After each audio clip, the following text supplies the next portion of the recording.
The Micro Effect. www.themicroeffect.com. You take the blue pill.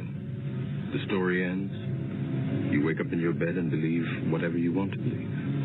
You take the red pill. You stay in Wonderland. And I show you how deep the rabbit hole goes.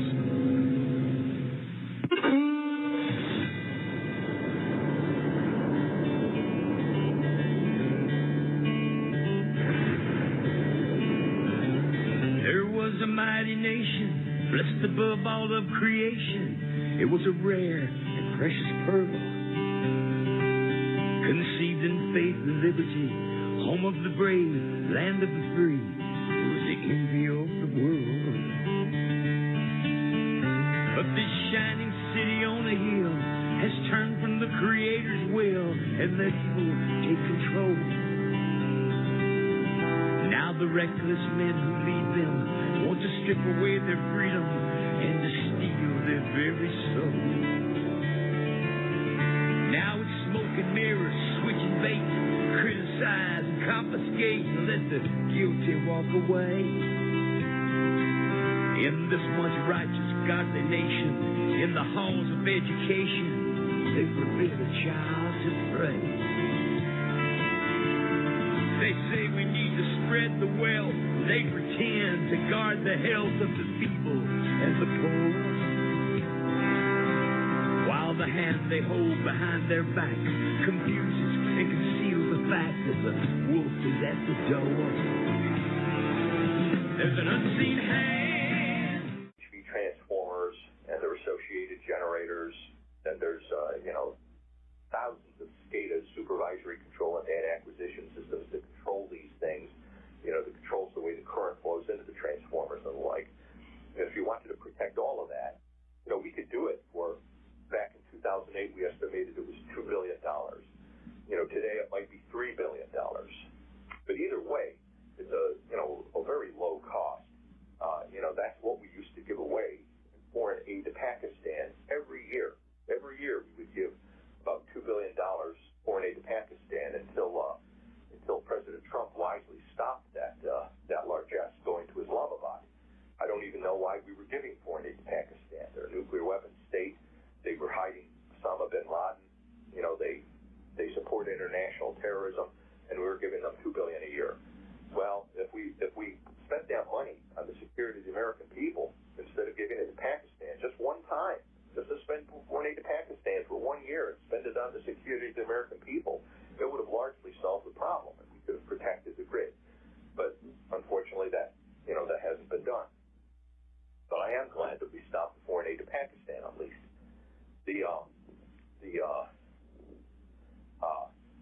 It would obviously cost a lot less to protect just a single state. People should be aware that you don't have to protect the entire country in order to survive. You can harden the grid within a state. If you harden the transformers, the generators within a state, even if most states are part of a big grid system. There's 3 big grids that comprise the North American grid. There's the Eastern grid, which is the biggest and most important of them. There's the Western grid, and then there's the Texas grid. Texas has basically its own grid. And but let's say you're a state in the Eastern grid, and so you are interconnected to the other state. But if you put in the surge arresters and the blocking devices and the Faraday cages and protected just your part of the grid, and you had a contingency plan, in terms of, well, how am I going to operate this grid if everybody goes down around me? You would be able to keep the lights on in your state. You would not have to, go down with the rest of the civilization. And it would be good for the neighboring states too, if one of their neighbors could keep the lights on, because it's much easier, to bring back other states when at least one state has got its grid protected, than it is to do what's called a black start, which is where everybody is down. It's kind of, think of it this way. Suppose you were trying to do something in a room, and you were trying to give a briefing in a room or watch television in a room, and if none of the plugs worked, obviously you'd be out of luck. But if only one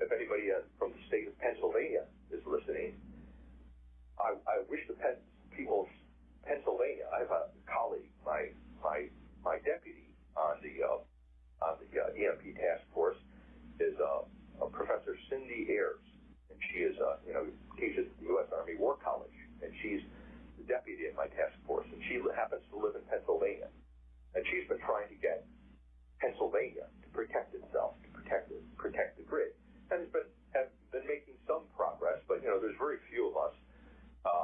One person, it's quite a formidable task. But what our experience has been, that if you have one determined person can make all the difference. And I would love to try to get people of Pennsylvania to rise up and have and demand of their governor that their state be protected, because there are more EHV transformers in Pennsylvania than in any other state in the Eastern Grid. The Eastern Grid is probably the most important part of the electrical system in the United States, because 75% of our electricity is generated by the Eastern Grid, and most of our population lives on the Eastern Grid. And if only Pennsylvania protected itself, where most of the EHV transformers are, Pennsylvania is literally the keystone state for the Eastern Grid. You might be able to bring back the Eastern Grid just with Pennsylvania, if Pennsylvania hardened itself. I would like the whole country protected. The whole country should be protected, but you've got to start someplace. And that's one place where I would recommend starting. But every state, everybody who's listening to this program, ought to become an activist and reach out to their governor, reach out to their state legislatures, demand that they pass a bill or an executive order in the case of the governor, saying, look, we're going to protect our grid. We're not waiting for Washington to solve this problem. Washington can't even make a website for Obamacare anymore. Washington can't even build the wall to protect the borders of this country anymore. I do support President Trump, but just because he's president of the United States, that doesn't solve all our problems, because he's got to deal with a resistant federal bureaucracy that doesn't want to follow his lead on a lot of things, as you can see. So I wouldn't wait for Washington to solve this problem. I'd get a movement going in my own state to protect my own state. And if you can't do it in your state, then do it in your community.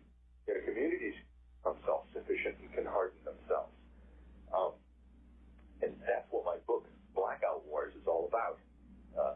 The subtitle, State Initiatives to Achieve Protection Against an Electromagnetic Pulse Catastrophe.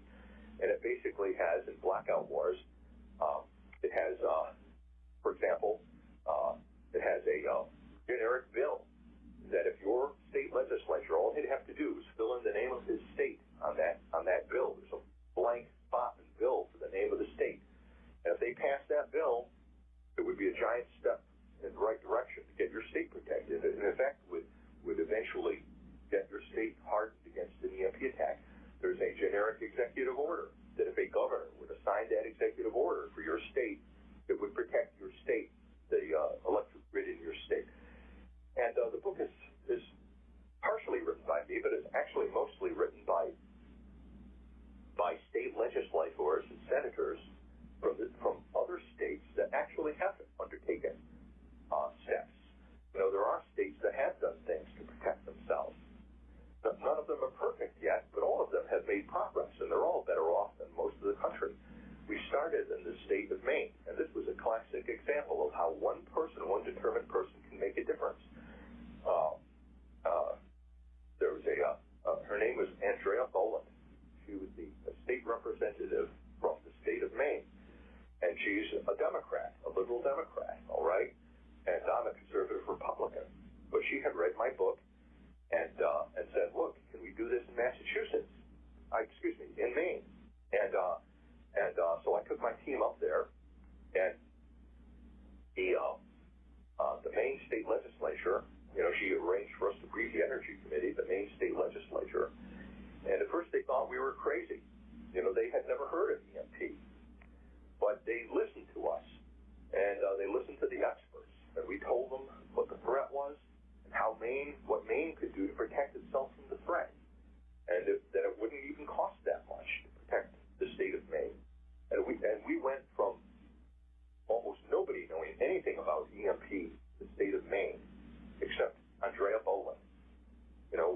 zero to actually having a bill passed and signed into law by the governor to start protecting the main electric grid in 6 months. It took just 6 months.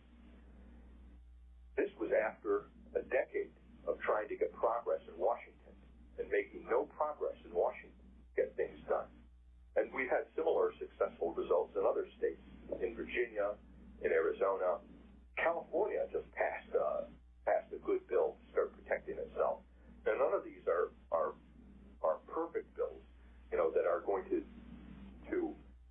immediately and in a wholesale way enact the kinds of emergency measures that are needed to protect the grids. But they are all bills that make a lot of progress and start those states on the right path. And by the way, protecting the grid wouldn't necessarily entail federal money or taxpayers' money. The way this usually can be done is getting the Public Utilities Commissions to allow the utilities to raise electric rates to pay for EMP hardening. And this entails a very modest increase. Typically, a study by the U.S. Federal Energy Regulatory Commission found that on average, it might increase the cost of an electric bill by $1 a year, for consumers to protect their electric grids against the worst case EMP threat, which would also protect it against non-nuclear EMP weapons, solar storms, cyber attacks, physical sabotage, like using rifles to shoot up EHV transformers, and severe weather, like hurricanes. Had the EMP Commission recommendations been implemented back in 2008, and the national grid protected, as the Commission wanted to do, our whole country would have been protected by now had they listened to the EMP Commission a decade ago. We estimate it would take about 3.5 years, moving at a normal kind of pace, not an emergency pace, but a normal kind of pace. You could accomplish a lot in 6 months if you were moving on an emergency basis. And I think it is an emergency now that North Korea has got the bomb, and it has got missiles that can reach the United States. And I would add that we're overdue for an EMP catastrophe from the sun. The Carrington event was more than a century ago, and we were narrowly missed.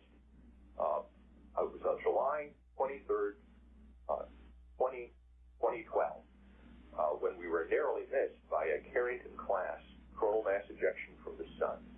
Big blob of ionized plasma from the sun came out, and it just missed us, crossed the path of the Earth and missed us by 3 days. And had that impacted the Earth, that would have been it, not just for the United States, but for all electronic civilization everywhere in the world. Would have collapsed electric grids and life-sustaining critical infrastructures everywhere. And everywhere except in Russia and China, basically. And that would have been it for the free world electronic civilization and for everybody outside of Russia and China. It missed us, though, and NASA estimates that the likelihood of a Carrington-class EMP catastrophe is 12% per decade, which virtually guarantees that within our lifetimes or the latest that of our grandchildren, we will experience an EMP catastrophe from the sun. Dr. Fry, I hear our commercial break coming, but let's pick that up on the other side of the break, and we will be talking about the threats from world powers and how that really impacts the EMP question.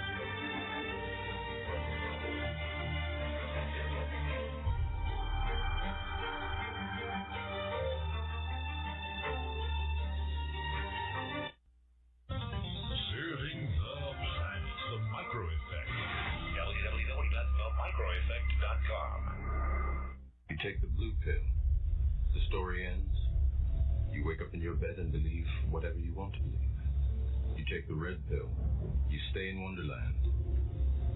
And I show you how deep the rabbit hole goes.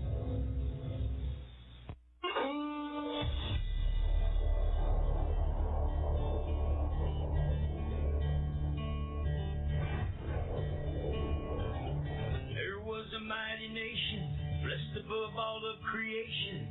It was a rare and precious pearl, conceived in faith and liberty, home of the brave, land of the free. It was the envy of the world. But this shining city on a hill has turned from the Creator's will, and the evil take control. Now the reckless men who lead them want to strip away their freedom and to steal their very soul. Now it's smoke and mirrors, switching bait, criticize, confiscate, and let the guilty walk away. In this once righteous, godly nation, in the halls of education, they forbid a child to pray. They say we need to spread the wealth. They pretend to guard the health of the people and the poor, while the hand they hold behind their back confuses and conceals the fact that the wolf is at the door. There's an unseen hand that pulls the string. Welcome back to Connecting the Dots with Dan Happel, and today we have a very special guest on our show, Dr. Peter Pry, and we are covering an area that I think is absolutely essential that average Americans really start to understand, and that is electromagnetic pulse, natural phenomenon, and also EMP weapons, which we will be talking about in a lot more detail in this hour. And I remind our listeners, please support our sponsors and support this radio network.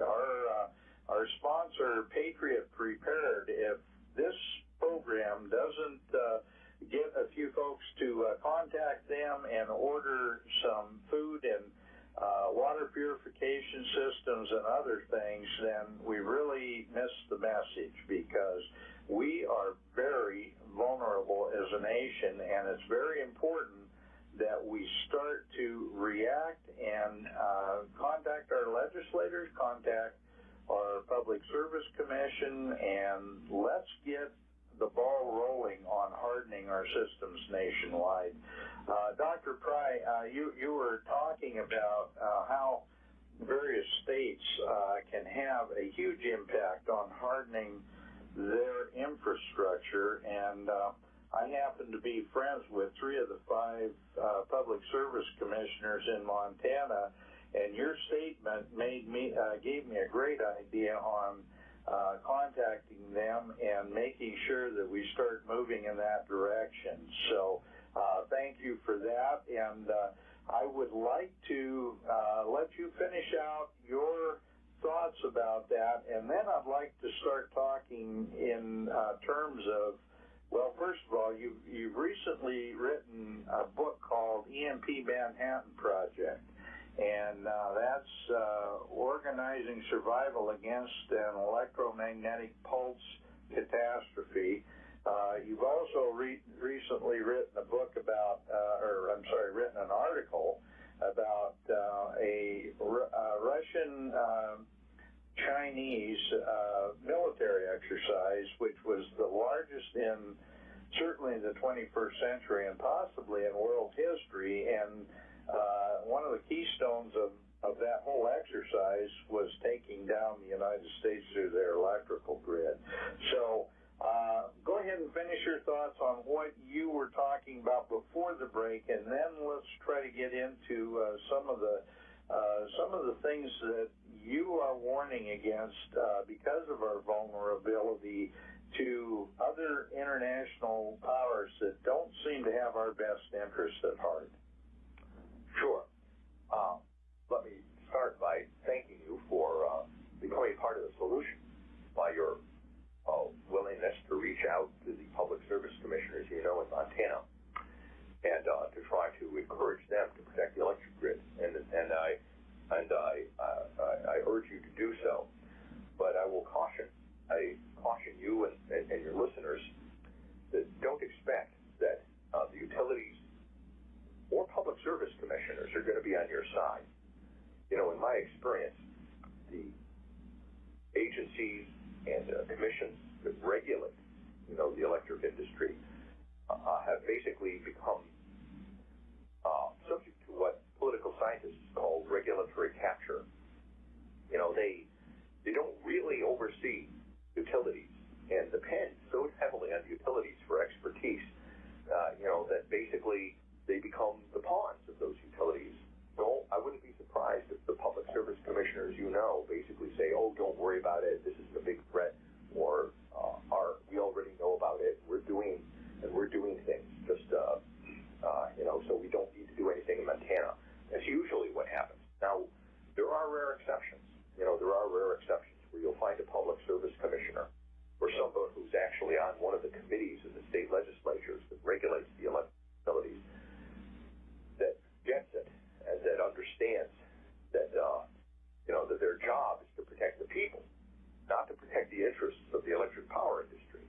end up having to do anything.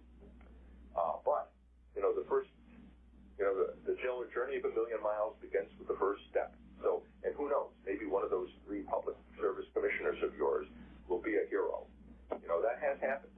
I encountered a gentleman in Louisiana, who was a chairman of the Public Service Commission down there, who wanted to get the state of Louisiana protected. And we made some tremendous progress. I thought it was going to be a blueprint that all the other states could follow to get Louisiana protected under a bill that Congress had passed called the Critical Infrastructure Protection Act, which requires the Department of Homeland Security help the states protect themselves.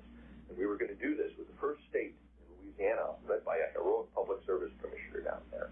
And we actually started making big progress. The Department of Homeland Security actually spent hundreds of thousands of dollars to start a plan for the state of Louisiana. They actually started the plan. But then, this was good for this public service commissioner. He was given a position in the Trump administration, and so he lost him.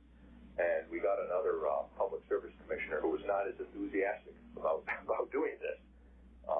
So that'll conclude my I don't want to discourage your listeners, but I just don't. I want to make them be realistic.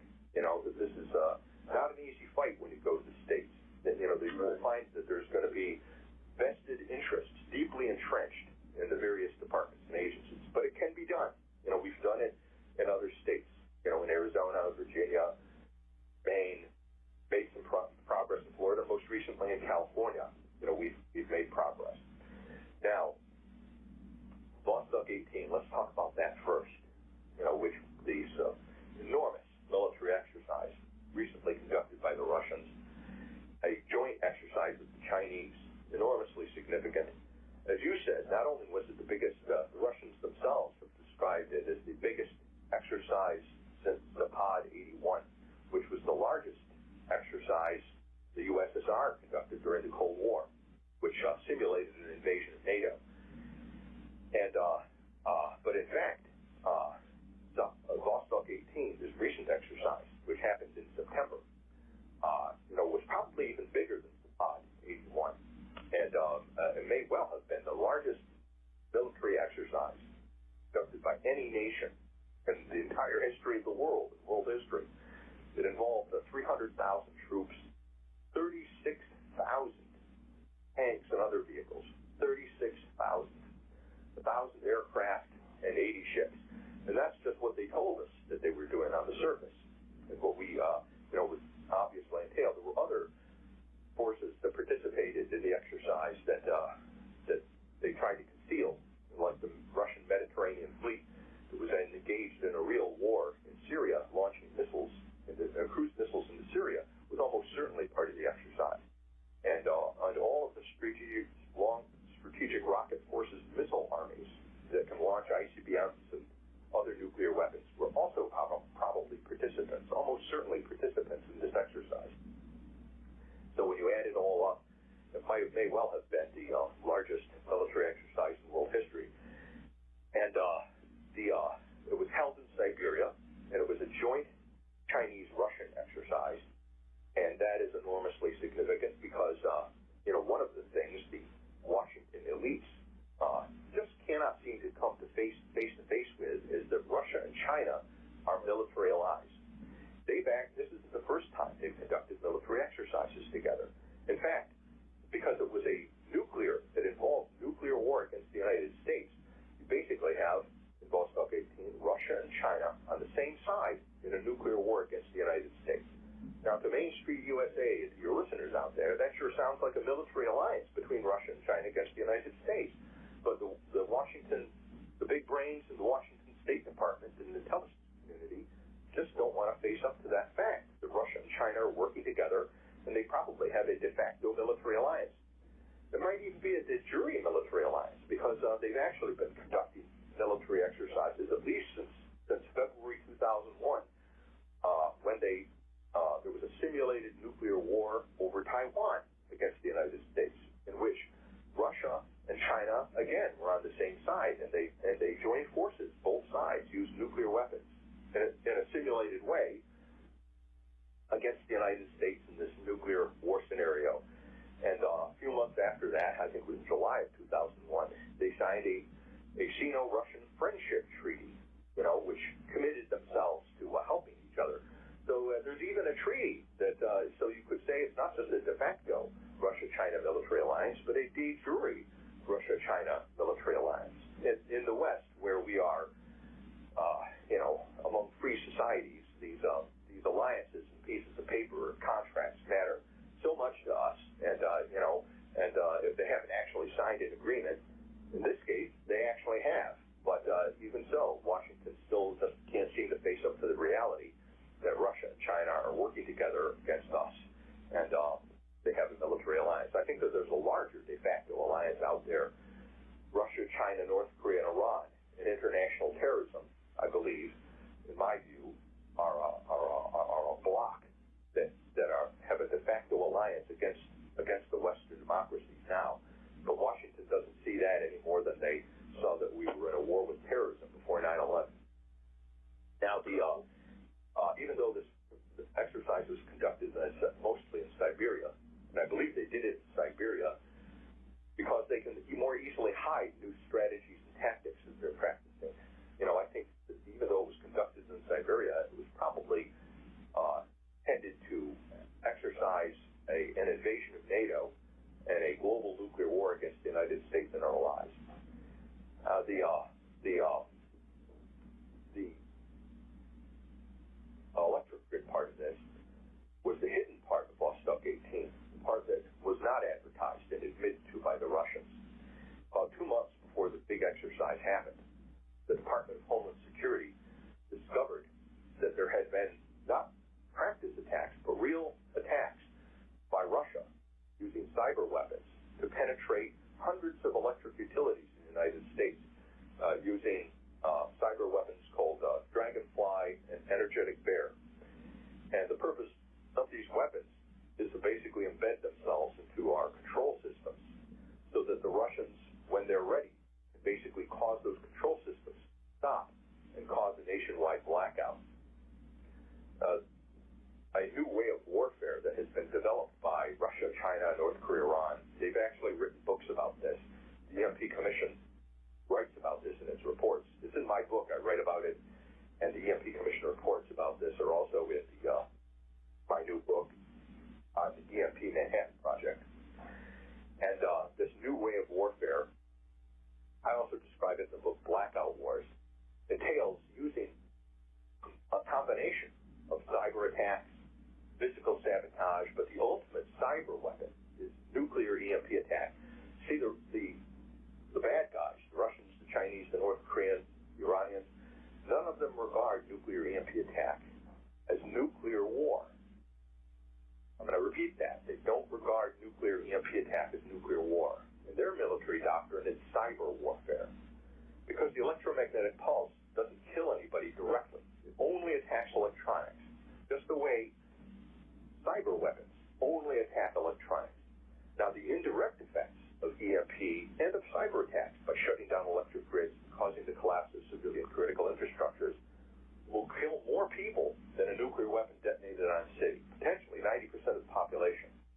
But because the initial damage doesn't directly kill people, but it kills electronics, they categorize that as a cyber weapon. And to make more sense of that for you, some people, there may be some listeners who don't understand, that a nuclear EMP attack is not like a Hiroshima or Nagasaki attack where you drop a bomb on a city and there's a big mushroom cloud. To get the nuclear EMP effect, it has to happen in outer space, above the atmosphere. The EMP effect, the high altitude EMP effect, starts at about 30 kilometers, or about 15, 20 miles up above the atmosphere. So you're basically detonating a bomb in the vacuum of space. The higher up you go, the bigger the field gets. So that if you've got a weapon that's detonated, let's say 400 kilometers high over the center of the United States, it'll create an EMP field that will cover all of North America. That is, most of Canada, all 48 contiguous United States, plus a big chunk of Mexico from one bomb. But because it's up so high, if you were standing and in the vacuum of space, the standing on the ground directly beneath the explosion, you wouldn't hear the explosion go off. If it was a cloudy day, you wouldn't even see the flash. If it's up at 400 kilometers, you'd have to be looking at just the right spot to see anything at all. It might look like a light blinking on and off, and that's it. There's no fallout that reaches the ground. There's no blast effects that reach the ground. There's no thermal effects that reach the ground. The only thing that reaches the ground is the EMP. And that's why the bad guys think of this as a cyber weapon, not a nuclear attack. It's something that they can do and still consider it cyber warfare. And this was probably part of Vostok 18 that they didn't announce, they didn't describe.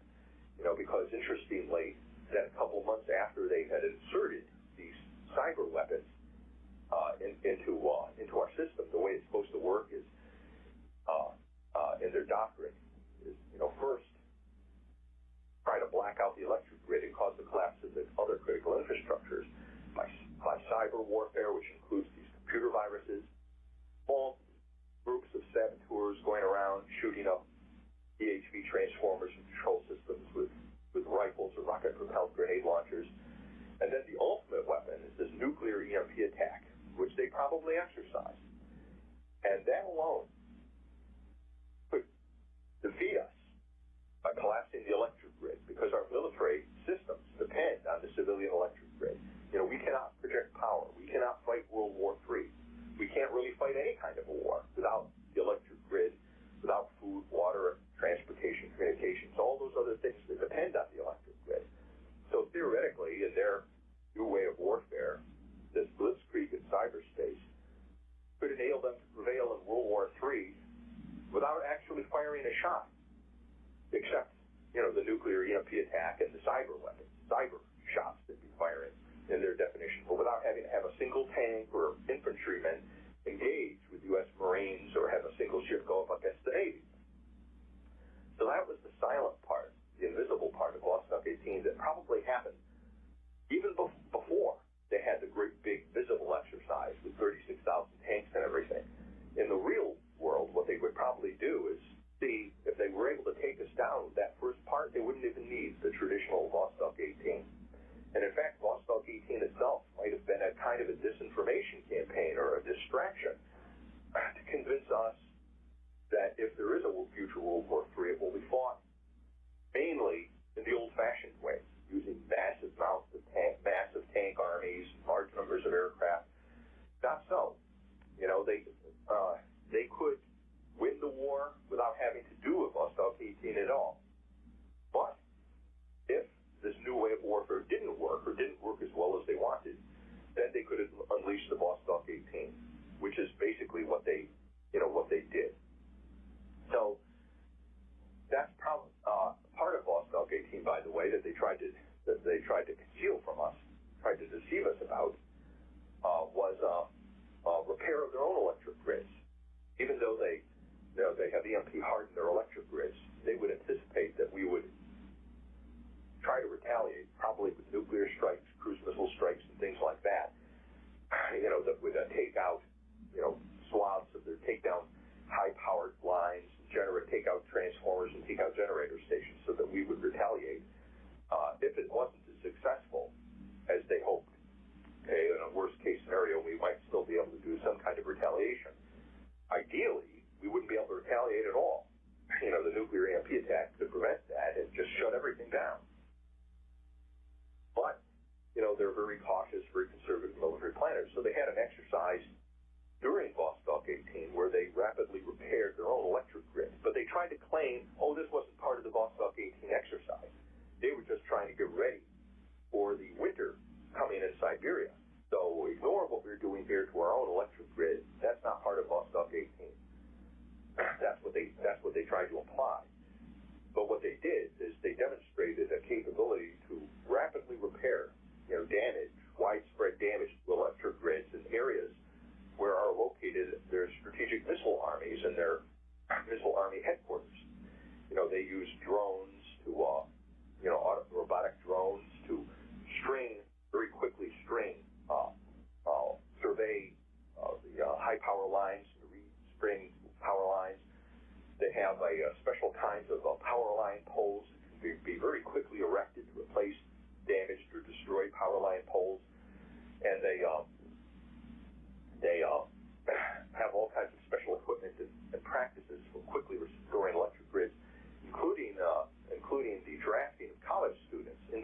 Supplementary Engineering Units, which happened during Vostok 18, to repair and recover the electric grid.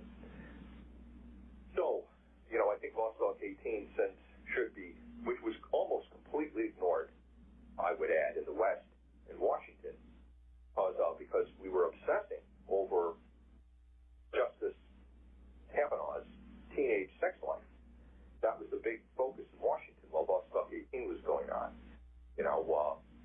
This usually significant exercise that literally practiced nuclear war against the United States. They simulated 2 massive strikes against the United States during the course of Vostok 18. In fact, Vostok 18 might actually still be going on clandestinely because they just simulated another major, massive nuclear strike against us in another exercise. It's supposed to be a different exercise, but it's interestingly happening just days after Vostok 18 supposedly ended. So, Washington basically fiddles, while the new barbarians of the cyber age, Russia and China, allied together against us, are practicing global conquest. So that's the Vostok 18 story. We're in big trouble, both in terms of the incredible aggressiveness of these guys practicing an exercise at this scale. To give you an example, people might say, well, doesn't NATO have exercises? Yes, NATO has exercises, but they're pathetic compared to something like Vostok 18. NATO exercises rarely involve more than 20,000 troops. In response to Vostok 18, we've got a new exercise that's just going on. It's got 45,000 troops. 45,000 troops versus 300,000 troops. And as I said, typically our NATO exercises rarely have more than 20,000 troops. That's less than 1/10 the size of Vostok 18. And even worse, the NATO alliance. There are 29 members, 29 heads of state who comprise the NATO alliance. And Vladimir Putin himself and his general staff, they personally conduct these exercises. They personally are there, participating in the exercise, launching nuclear missiles, managing the movements of huge tank armies and things like that. But this is almost never the case in NATO, where we have the leadership of NATO actively involved in these exercises. And it's crucial. You could say that we don't really have realistic exercises in NATO because the military decisions, are obviously going to be impacted by what the political leadership thinks they should and shouldn't do. The 29 NATO member states hardly get along. They have a lot of arguments. They have a lot of disagreements. I can think of all kinds of ways that the Russians could practice a World War III against NATO or execute a nuclear World War III against NATO and divide the alliance. Just think of this scenario. Suppose Russia decided to take over, to invade Poland and the Baltic states, but threatened Angela Merkel in Germany. Hey, if you intervene, or if you let the United States use your territory to help the Baltic states or Poland, we will do an EMP attack on you. What do you think Angela Merkel would do? She doesn't even have the willpower to defend Germany's borders against unarmed illegal immigrants from the Middle East. It seems a real likelihood that Angela Merkel would say, wait a minute, United States, I'm not going to let you have access to the tactical nuclear weapons stored on German territory. I'm not going to let you move any soldiers across German territory, even though it means Poland and the Baltic states will collapse, because my first duty is to protect the German people, and I'm not going to sacrifice them for the independence of the Baltic states and Poland. That could easily, we've never had an exercise. Wouldn't it be interesting, to actually have an exercise where we put some of these scenarios forward and people like Angela Merkel had to decide what they were going to do. We don't know what Angela Merkel is going to do because we don't even exercise those scenarios. That's ridiculous. Well, and Dr. It matters a lot more what our NATO leadership allies in Europe will do than whether some infantry company can get to a train station in Luxembourg at a particular time. And we don't know. But anyway, that's enough on Vostok 18. I could talk on the whole show about that, but we want to move on to other topics. I'm sorry. Well, I do want to mention, though, the fact that Angela Merkel was the head of the Green Party, and as the leader of Germany, she is, in truth, she's a communist. So, there may be more to the pieces that make up this puzzle than we even know. Yeah, Angela Merkel definitely has a. We don't look at the policies of our European NATO allies very deeply in our own press, but they basically have an appeasement policy. Germany has an appeasement policy. They wouldn't be participating. Remember how difficult it was for us to orchestrate sanctions against Russia? Okay? I mean, that's because the European allies don't want to go along with it. And when Trump was there in Germany, Angela Merkel, wants to accept this new natural gas pipeline going under the Baltics. In part, that's because Germany desperately needs more natural gas, because they're combating climate change, and so they've shut down all their coal-fired electrical generating plants, right? Which is where a lot of electricity used to come from. So electric prices have gone through the roof because of Germany's Obama-inspired climate change policies. And so they want natural gas, which burns more cleanly, and they're desperate to get it from Russia. But also, it's part of German foreign policy that they think they can appease Russia, and by making Germany more and more economically dependent on Russia and having trade with Russia, this cuts against the sanctions regime, and it cuts against NATO unity. And the NATO today is not the NATO that was established after World War II or the NATO of the Cold War. I mean, as time has gone on, their value as allies has gotten less and less and less. This business about how much NATO spends on money, for example, less than 2% of their GDP. They're supposed to spend at least 2%, and they spend less than that. That has real concrete consequences, because NATO has, for example, Germany. Russia has 70 times more tanks than Germany has. 70 times more tanks.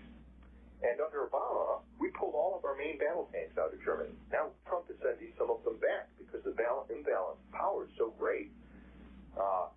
In effect, NATO is allowing itself to become so weak that it could invite Russian aggression.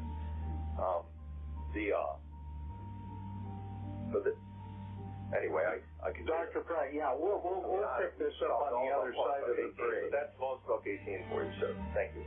Okay, we'll pick that up on the other side of the break, and I think we can then get into a discussion of your books, and we can talk about solutions to this, and I look forward to the next half hour. This will be the wrap-up, but this is incredible information, and I thank you for being our guest.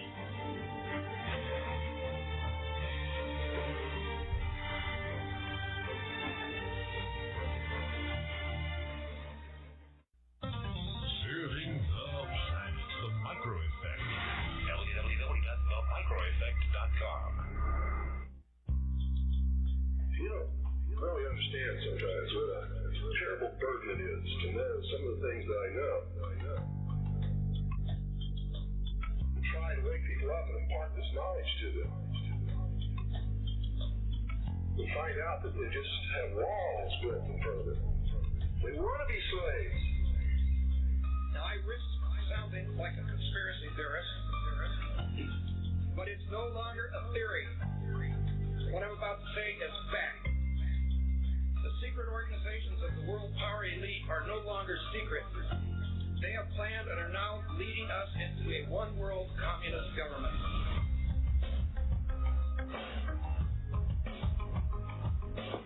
Well, welcome back to Connecting the Dots with Dan Happel, and today my guest is Dr. Peter Vincent Pry.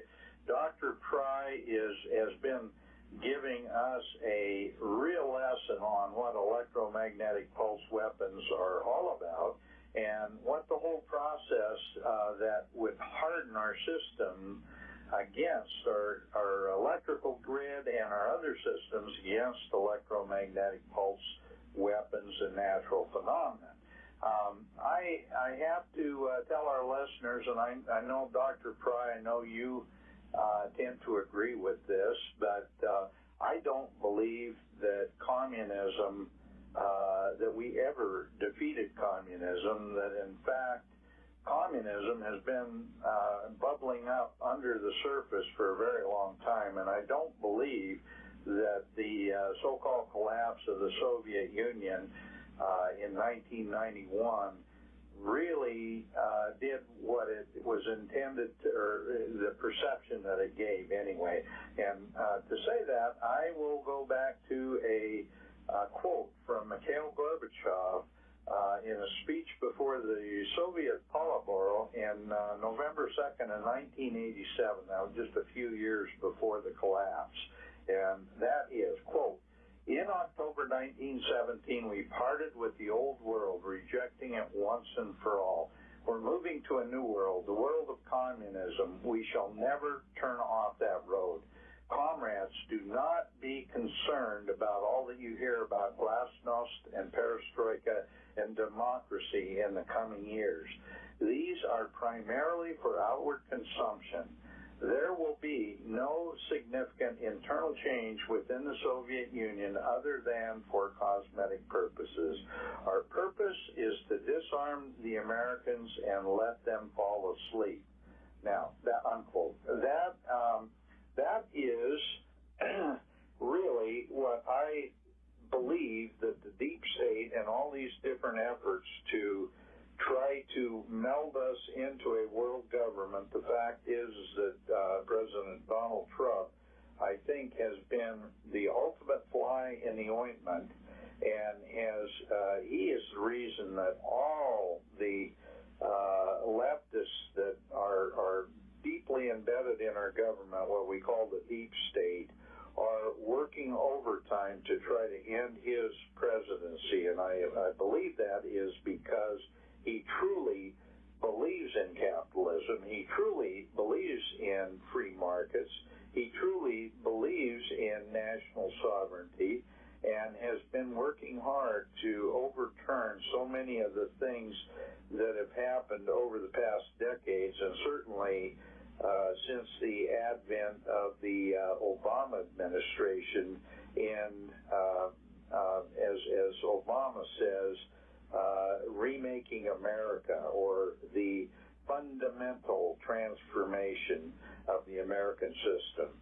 And so with that, I want to turn it back over to you, Dr. Pry, so that we can talk about the solutions and what we can do to, let's say, minimize this threat. I don't think we can ever end it, but we can minimize this threat of losing our modern civilization to an electromagnetic pulse weapons attack. Let me, I'd like to comment and share my views on the situation, on the world situation, and the historical situation that we've had. Absolutely. You know, I think in some respects, I wish it were a global conspiracy, you know, and because conspiracies are easier to defeat than I think the real problems that we face. And the real problems that we face, the historical struggle, isn't just between communism and capitalism. It's really, across the ages, the struggle between free and unfree societies, between freedom and tyranny. I believe God made man to be free, but the sad and tragic and frightening truth is that most of the civilizations that have existed throughout human history have gone unfree, different forms of tyranny, because the struggle, it is more profound, I think, than a collection of conspiracies run by an elite. Such a thing would be relatively easier to defeat than what I think the real truth is, which is the struggle is in the heart of every man. Every man is capable of good and evil. Every man is capable of being free or making himself a slave. And this is a choice that every individual faces. And in the struggle for the heart and mind of that individual, people often choose tyranny without even knowing it. sides, then instead of talking about their differences and using reason and logic, which is what free men do to resolve their differences, but instead decides to resort to violence or name-calling or false accusation or a simple act like tearing down your political opponent's signs advertising your candidacy for an office, which is happening even here in Louisa County in Virginia, where I'm calling you from, where Dave Bratt's signs are being defaced by his Democratic opponent. Those are the acts of tyranny. Those are the acts of tyranny. Those are people who are making a decision that they're going to impose their views through violence and not through reason and not through a constitutional, civil, peaceful process, but they want to use a form of violence to achieve their ends. And they are choosing slavery for themselves and trying to impose slavery on their fellow man. And that's been the historical struggle throughout history. Mm-hmm. And there's a great temptation to go the way of tyranny. It becomes like a secular religion. You know, people end up having a faith that they're so right and the other side is so wrong, that they are good and the other side is evil, that there's no point, there's no obligation to use logic or reason or facts, that you've got to force these people to do the right thing. We see it happening inside of our own society, which has been the freest, most benign, the greatest beacon of light for freedom that man has ever conceived. Yet, we're in danger of losing it because a large portion of our own society, many of our own children, are choosing the path of tyranny. And to me, that's far more frightening and dangerous than a global conspiracy. Although I agree with you that there is also a conspiracy going on. Yeah, it's a combination. The bigger threat is within the hearts of men that's been going on forever. And right. If I could tie this back into the topic we've been talking about, the loss of the critical infrastructures, the way the bad guys can triumph over freedom. I want to appreciate the scale, the magnitude of what we are talking about in historical context. I'd like to talk about... I do have to say, Dr. Fry, that was brilliantly and succinctly described, and I absolutely agree with everything you just said, because it is at the heart, at the very center of the whole, let's say, disunion and destruction of our constitutional republic, because it is a cancer in the minds and the hearts of our own people. And I find it so frightening to see our own people in this dilemma. Because historically, when tyrannies, they wait for us to be vulnerable. They wait for us to be tearing at each other. Okay? This makes us weak. I know the general staff, the intelligence agencies of Russia, China, North Korea, Iran, they must be asking themselves, is now the moment to strike? When America has allowed its military forces to be the weakest they ever been, to allow our nuclear forces to deteriorate so that they're almost on the verge of obsolescence. And now they've got this new way of warfare using EMP and cyber attacks that we have not defended ourselves against. And then our own people, we are not united shoulder to shoulder, free people against tyranny as we should be. Instead, tyranny has risen up among our own people. And in fact, we're in a cold civil war going on in this country. The temptation must be very great. Maybe that's why they did Vostok 18. It might be a dress rehearsal for what they plan to do very soon. I pray God that is not the case. But we are on the threshold of possibly losing freedom for centuries because it is not the natural condition. It is the natural condition because of the grace of God for man to be free. But it is not, unfortunately, the condition that man often chooses for himself or that he falls into in terms of history. Throughout most of history, we have not lived in free systems. Free governments and free societies are rare in history.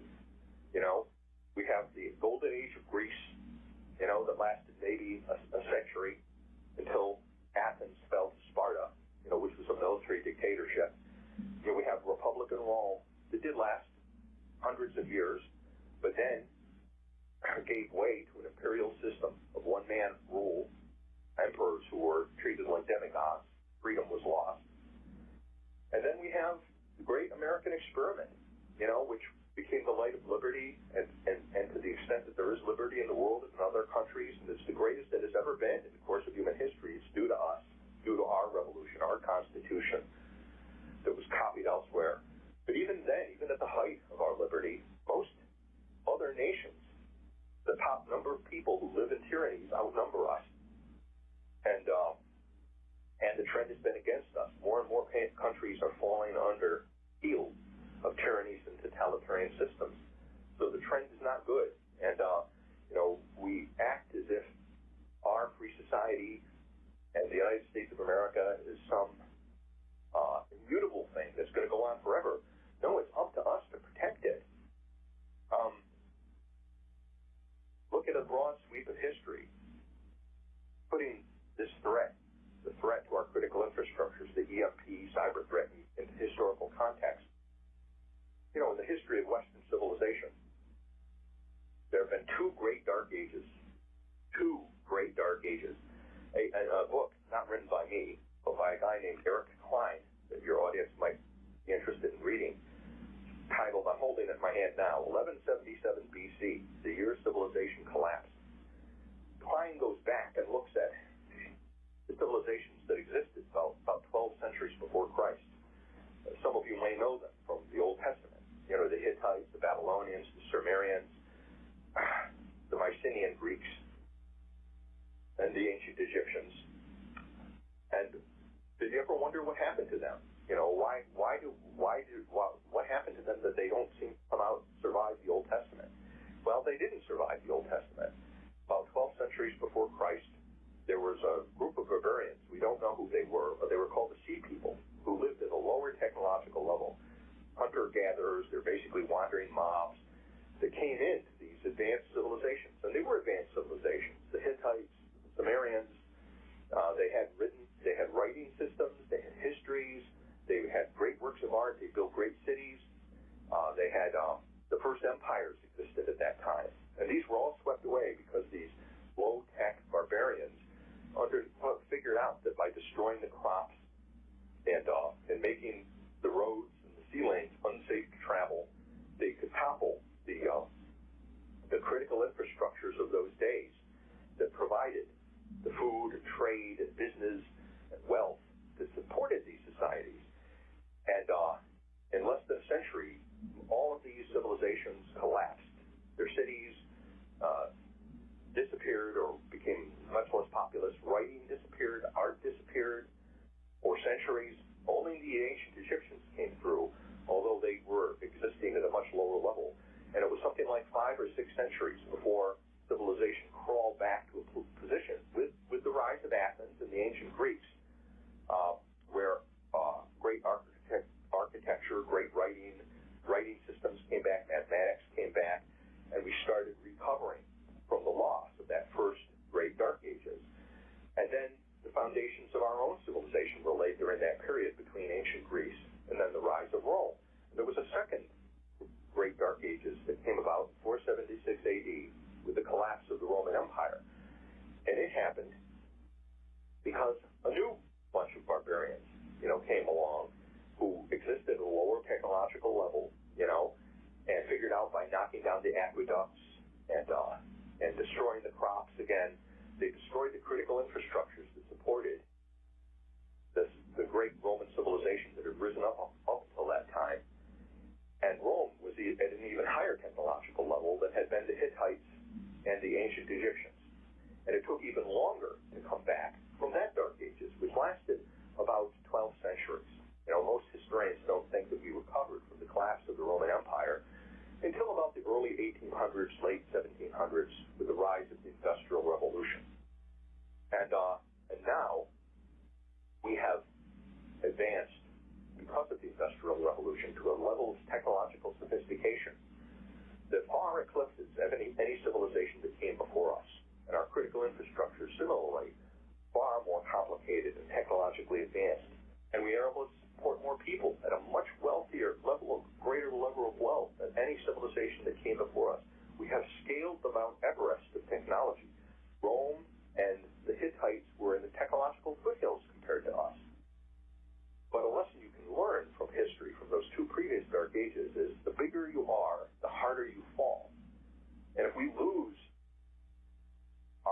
infrastructures now and the technologies that support our modern civilization, will we ever come back? It might not just be centuries. We might never be able to come back from that loss. And that's the choice we face. That's where we are now. We're at a threshold where the choices we make today as people are going to decide if there's going to be a third great dark ages where we lose our technology and if we lose our civilization and we go into a protracted dark night, where most people are going to die and all of our cultural and political and economic accomplishments will be lost for generations to come. Mm-hmm. That's where we are. Yeah, and certainly if we lose this battle, whether we live in freedom or tyranny, because those who are hardening themselves against an EMP attack are the ones who are proposing that we live under a totalitarian system and live in tyranny. Yes, exactly. Russia and China, are examples of,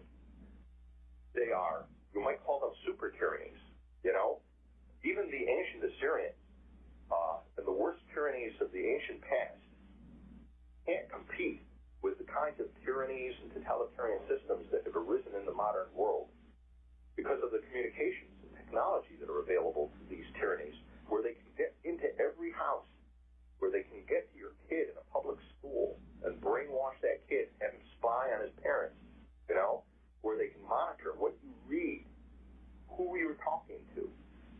The Assyrians couldn't do that, but the Russians and Chinese not only can, but they do, and Google is helping them, sad to say. Our own system is helping them. Now, we only have this, so let me talk about the bright side of this and what could be done. This is what the new book, EMP Manhattan Project, is about, which comprises most of the 2017, the new EMP Commission reports, which explain what I've already talked about a lot in the broadcast, about it explains how do you harden electric grids so that they can survive EMP attack and cyber warfare. So we've already covered that.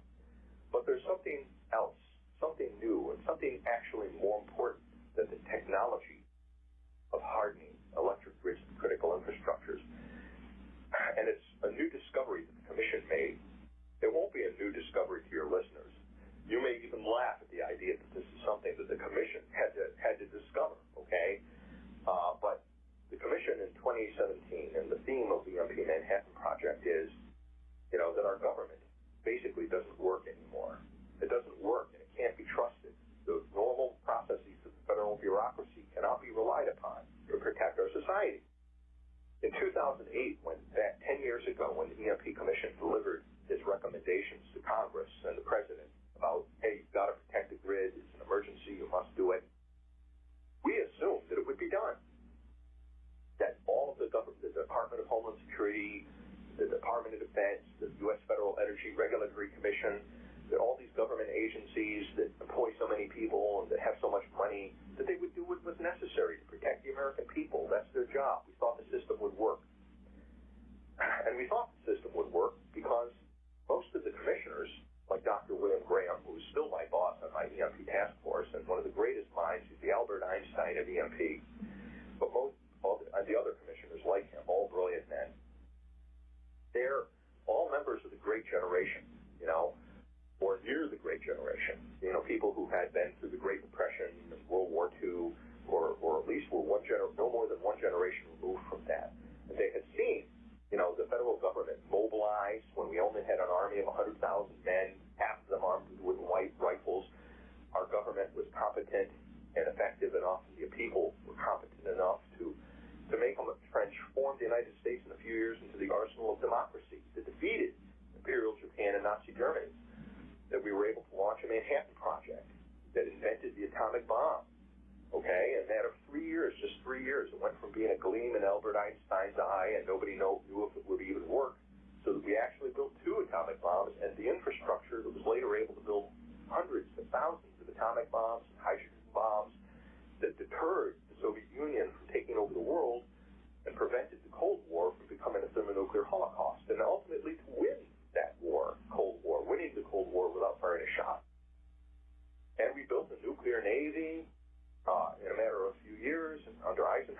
national highway system. We built more road miles than the Roman Empire had in a few years that tied this country together. You know, at a cost of $120 billion, 50,000 road miles. We sent a man to the moon. We invented nuclear energy. All these huge accomplishments were done by the federal government. And so the EMP commissioners assumed that, hey, you know, the government must still be competent enough, since it was able to do these great things in the past, that it could at least do this relatively small and easy thing and protect the electric grid from EMP. And 10 years later, we found that not a single recommendation of the EMP Commission had been implemented. You know, because the federal bureaucracy has become so incompetent and so corrupt that it can't do anything. It can't build a wall to protect us against the flood of immigrants. It can't build a website for Obamacare. You know, the U.S. Army spent $500,000 to train a free Syrian army that comprised only 50 soldiers. $500 million to build a free Syrian army that had 50 soldiers in it. And most of them defected to Al-Qaeda. I mean, these are just a few small examples of gross government incompetence. And there is a kind of conspiracy among the bureaucracy about why a lot of things don't happen. A lot of it is ideological because today, you know, you have people from, I mean, one of the most shocking things to us, I think, let me back up a little bit, because I want to give Congress enormous credit. Congress passed the Critical Infrastructure Protection Act in 2016 that ordered, you know, the Department of Homeland Security to develop a strategy to protect the American people from EMP that would protect our critical infrastructure. So Congress did its job. And the President of the United States, President Trump, he's the first president. When he came in, you know, he put out a new national security strategy that directed the federal government to protect against cyber and physical sabotage and electromagnetic pulses. The first president that did that. And, you know, in the America I grew up in, when the President of the United States and the Commander-in-Chief orders the federal bureaucracy, you shall protect the American people from EMP and harden the electric grid and the other life-sustaining critical infrastructures. And that's what he orders in his national security strategy, September 2017. And when the Congress of the United States backs him up with a law, Critical Infrastructure Protection Act, and says, yes, federal bureaucracy, it is a matter of law. You will be breaking the law if you do not protect the American people. I thought it would happen. It's supposed to happen. That's how constitutional republics are supposed to work. But it hasn't been happening because we have a federal bureaucracy that thinks it knows better than the President of the United States, knows better than the Congress, and knows better than the EMP Commission. And they have their own ideas about what they want to do. And they don't overtly come out and say, okay, I'm just going to defy the Congress and break the law. What they'll do is, oh, this is a complicated thing. In fact, the Department of Homeland Security has just recently, I think it was last week, they responded finally by putting out what's called a national EMP strategy. And this national EMP strategy basically says, well, it's really complicated protecting the electric grid, and we're not sure how to do it, even though the EMP Commission has told them how to do it. Okay, we need to study this problem more. And so we're going to spend, every 2 years, we're going to tell you how far along we are in our studies out until the year 2026. 2026. That's awful. Dr. Fry, I hate to say this, but we've run out of time. Boy, I need to get you back on. Let's plan on doing another one of these very, very soon. I think your message ultimately will be, let's get out, let's vote, let's make sure that we strengthen the president's stand by giving him members of Congress and senators that will continue to support what he's trying to do. I'm sure that's the case, Dr. Fry? Amen. Oh, okay. Well, thank you very, very much for being our guest, and I look very much forward to the next opportunity to talk with you on this important subject.